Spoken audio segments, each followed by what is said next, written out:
What's up, guys? Welcome back to the vlog. Just got to the hunt quarters. Stopped off at Napa Auto Parts to pick up some stuff.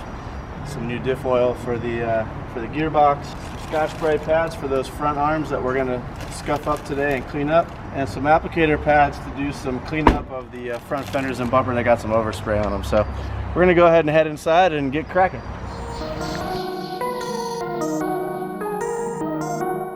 While I was at Napa, of course, Ricky was here doing work because that's what he does. So he's already started pulling off the front control arms that we can go ahead and start cleaning them up with the stuff that we just got from Napa. Let's see where he's at. Morning, buddy. Hello. So, oh, look at that. Top one's done. The bottom one's loose. Taking the tie rod out now, which you need a replacement anyways. Oh, yep, sure does. This boot's all destroyed down here. They're done. So upper A arm is out, mounts in there on the, man, ever since we blacked this out, it's really hard to see in here now. So hub's just kind of hanging. Yep. Brake lines are off. All the bolts are out, except those ones are loose. Okay, so take these off, check these out, and then take it out. We're done. I've also got my dad here again today, which is another humongous help. So he and I are probably going to start tackling getting the arms cleaned up so that we can put them back in today and get this car back on the ground.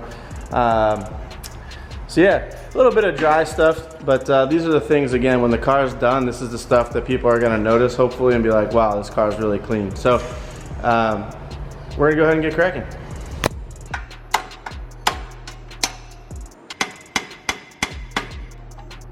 Wow. Ah, man. All right, hold it. You got it? Yep.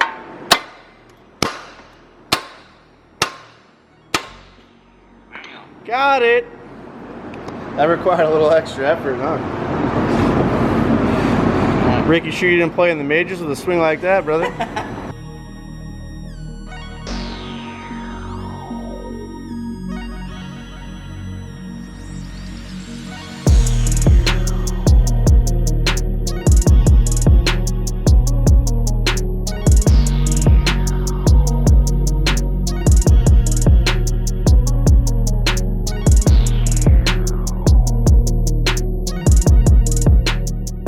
Alright, so we're about waist deep in pulling this front end apart.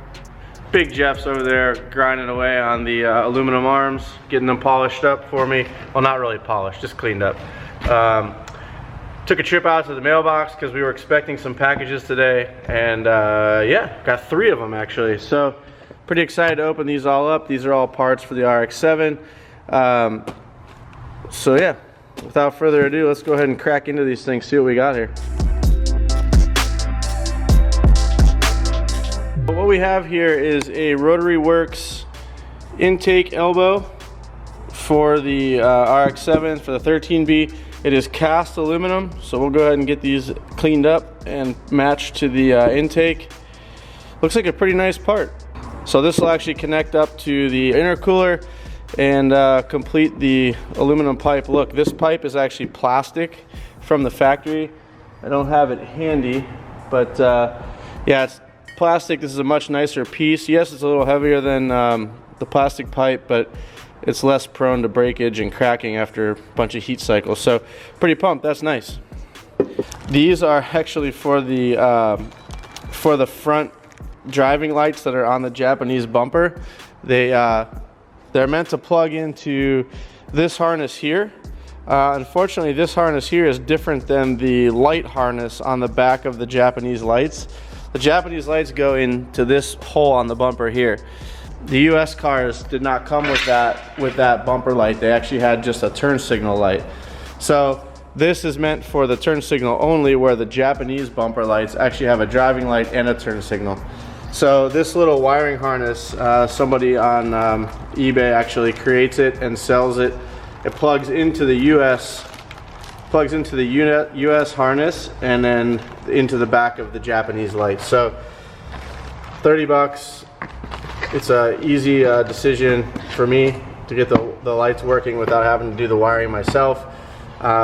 With me trying to keep this project moving forward, I'm trying to eliminate as much of the little tedious work as I can. So that'll be a nice little bit to add. Then we got one final thing here. Just a genuine leather shift boot, red stitching. Looks pretty nice. As you know, we got the stock trim ring, so we're gonna go ahead and get that put on probably today. Things are coming together a little bit at a time. All right, so just want to check in with Big Jeff over here. He's been getting down on the suspension arms over here. You can see he's already started on the front lower, but this is the front upper, and so you guys can have an idea of how much work's actually been done. This is the passenger side, and this is the driver's side. This one he's already finished up. Super bitchin' aluminum arms from Mazda, which I love. Super lightweight. We did go ahead and order all new boots for these arms, because you either have to replace the arms in their entirety or just replace these boots when they crack. So $150 versus $20 per boot. We went ahead and ordered the boots. The arms look amazing. You can see the Mazda logo on this. This is how bad these arms are. You can't even identify the Mazda logo on here at the moment because they're so hammered. But soon this one will look like that, and we'll put them back on the car, and he's gonna go ahead and continue working on these as well. To say we've gone the extra mile on these suspension arms, I think is an understatement, but I think it'll be worthwhile when we're all said and done.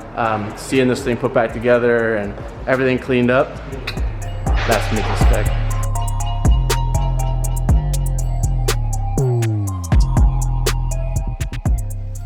Go ahead and move on to the lower arm as well. Big Jeff's cranking away on the right side lower arm, looking pretty good. Things are going good today.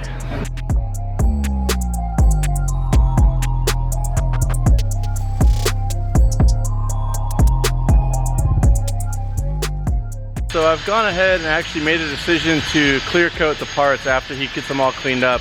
I basically cleaned them down with brake parts cleaner just to get any finger oils or grease off of them. Taped up the bushings that are going to be retained, and went ahead and shot some just gloss clear on the parts. So here they are. As you can see, he got all the filth off of them. Pretty happy with the way they've turned out. The only bummer to putting the clear coat on is that it does dull up the surface a little bit, which I'm totally fine with. We've gone in and actually used like a wire wheel to clean them up, and what that does is actually scores the aluminum a little bit, the top surface. And what that's going to do is it's actually going to allow dirt to sort of sit on the arms and collect in those grooves and stuff. And so these things are going to be kind of a pain in the ass to keep clean. They're just going to keep oxidizing and catching dirt as I drive over the road. So I figured, what the hell, let's throw a couple quick coats of clear coat on these things. That way from now on I can just wipe them down with some Windex or quick detailer instead of actually having to get out the Scotch-Brite and actually sand them down every time. So hopefully this was a good decision. We'll see. If not, it's just the arms. Not a big deal. Hope it turns out good though. All right, boys, it's been a long day. Didn't get a whole lot done towards finished product, but we did get a ton of tedious work done, which was, like I showed you, all the arms. Did get a coat of clear coat on all of the arms. They're gonna hang here and dry for the night. I did get these ones reinstalled. They look awesome, but we are gonna be replacing all of these ball joint covers. So I'm not gonna button everything up until we get those so I can slip those on. I did get the shift boot installed. It looks really nice, matches the steering wheel really well. Super pumped on that. This is the temporary center console piece that we're going to use until I can actually source a brand new one or a very good used one. This is the one that Ricky resprayed. I think it looks pretty good. So yeah, not a ton of big picture stuff done today, but little things are getting done, and we will soon be able to start reassembling this car. We've got a big surprise for you guys at the end of the week this week, or for you guys, you're a day behind us, so it'll be probably Saturday or Monday. You'll get to see the engine rebuild. We are scheduled. Just love it when you set the alarm inside the building.